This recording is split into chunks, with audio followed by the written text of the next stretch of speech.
Assalamualaikum warahmatullahi wabarakatuh. Kami dari kelompok 13 atas nama Leni dan Nita Mutia, pendidikan luar sekolah. Kami akan membahas tentang kebijakan pemerintah terhadap majelis taklim. Pembahasannya adalah yang pertama pengertian majelis taklim, yang kedua fungsi majelis taklim, yang ketiga tujuan majelis taklim, dan yang keempat kebijakan pemerintah terhadap majelis taklim. Pengertian majelis taklim. Secara etimologis, majelis taklim berasal dari bahasa Arab yang terdiri dari dua kata, yaitu majelis dan taklim. Majelis artinya tempat duduk, tempat sidang, atau dewan.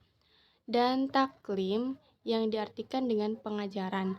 Dengan demikian, secara bahasa, majelis taklim adalah tempat untuk melaksanakan pengajaran agama Islam. Secara istilah, majelis taklim adalah lembaga pendidikan non-formal Islam yang memiliki kurikulum sendiri atau aturan sendiri yang diselenggarakan secara berkala dan teratur, yang diikuti oleh jamaah yang relatif banyak dan bertujuan untuk membina dan mengembangkan hubungan yang santun dan restorasi antara manusia dan Allah, manusia dan sesamanya, dan manusia dengan lingkungannya dalam rangka membina masyarakat yang bertakwa kepada Allah Subhanahu wa Ta'ala. Fungsi majelis taklim. Majelis taklim dapat berfungsi sebagai salah satu tempat dan sarana yang dapat membina dan meningkatkan akhlak remaja agar mereka memiliki akhlak yang mulia dan sesuai dengan ajaran Islam.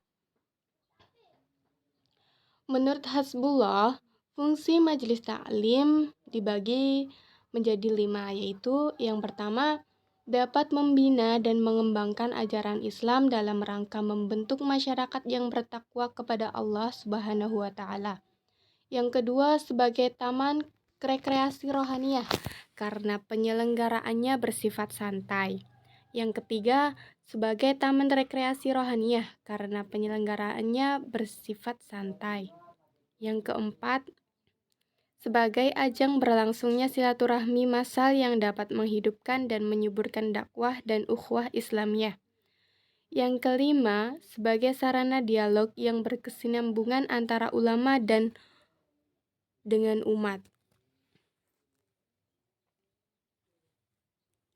Pelaksanaan majelis taklim sendiri tidak begitu mengikat dan tidak selalu mengambil tempat-tempat ibadah seperti langgar, masjid, atau musola, tetapi juga di rumah keluarga, balai pertemuan umum, dan sebagainya. Penyelenggaraannya pun terdapat banyak variasi, tergantung kepada pemimpin jamaah seperti kiai ustadz, ulama, atau tokoh agama.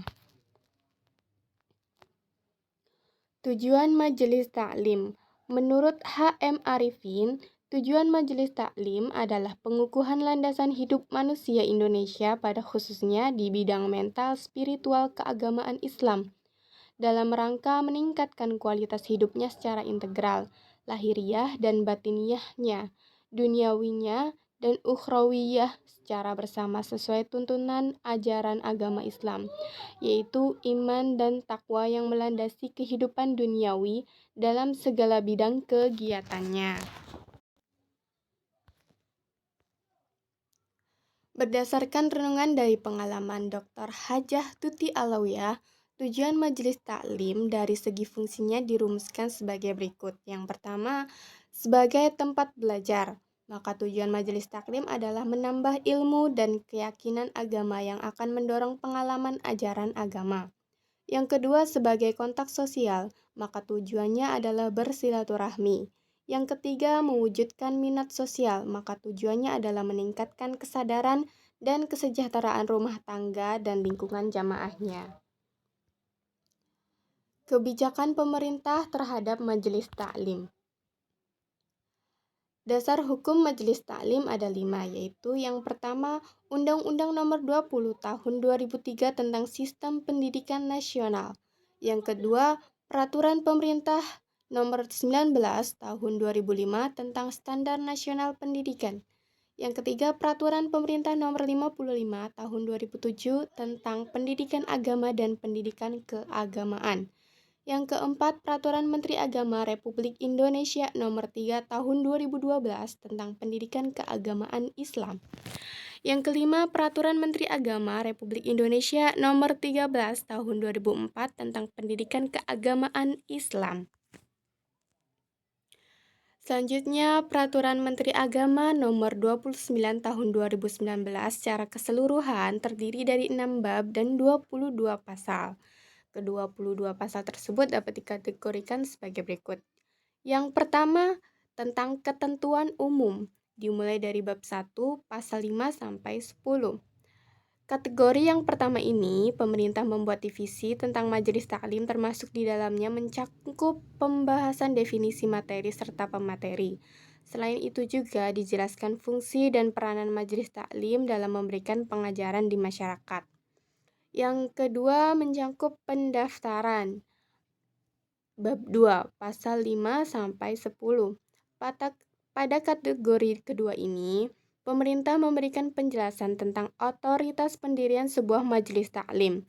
Setidaknya ada 3 syarat yang harus dipenuhi, yaitu adanya pengurus, batasan jumlah minimal anggota majelis atau jamaah yang berjumlah 15 orang, serta adanya tempat atau domisili. Adapun akhir daripada tahap pendaftaran ini adalah diterbitkannya surat keterangan terdaftar atau SKT dari Kementerian Agama yang berlaku 5 tahun, yang dapat diperpanjang lagi bagi jamaah yang hendak memperpanjang dan memenuhi persyaratan penjelasan. Yang ketiga, mencakup penyelenggaraan, yaitu bab 3 pasal 11 sampai 17. Pada tahap penyelenggaraan membahas tentang pelaksanaan kegiatan yang ada di majelis taklim. Tentunya setelah semua persyaratan telah terpenuhi, adapun unsur-unsur yang dibahas adalah berkenaan dengan struktur pengurus yang harus ada, ustadz atau ustazah yang menyampaikan materi beserta kategorinya, jamaah beserta kategorinya, kategori lokasi yang dapat dijadikan tempat pelaksanaan kegiatan, tinjauan materi beserta preferensinya, serta konsep pengajaran yang dilakukan. Yang keempat, ada pembinaan. Bab 4 pasal 18 sampai 19. Pada tahap ini dijelaskan siapa saja yang memiliki otoritas dalam memberikan bimbingan dan pembinaan terhadap majelis taklim, yaitu Dirjen Bimas Islam, Kepala Kanwil Kemenag Provinsi, serta Kepala Kantor Kemenag. Pada tahap ini juga dijelaskan mekanisme pelaporan yang dilakukan oleh masing-masing majelis taklim pada setiap akhir tahun yang disampaikan melalui Kepala KUA Kecamatan. Prosedur laporan yang dibuat harus memenuhi aspek pelaksanaan kegiatan majelis taklim beserta sumber pendanaannya. Yang kelima ada pendanaan, bab 5 pasal 20. Pasal ini menerangkan tentang akses sumber pendanaan yang dapat diperoleh oleh majelis taklim yang bisa berasal dari pemerintah pusat, pemerintah daerah, serta sumber lainnya. Yang keenam ada ketentuan penutupan, bab 6 pasal 21 sampai 22. Pasal ini menerangkan pada saat peraturan menteri mulai berlaku, peraturan perundang-undangan yang mengatur mengenai majelis taklim dinyatakan masih tetap berlaku sepanjang tidak bertentangan dengan ketentuan yang diatur dalam peraturan menteri.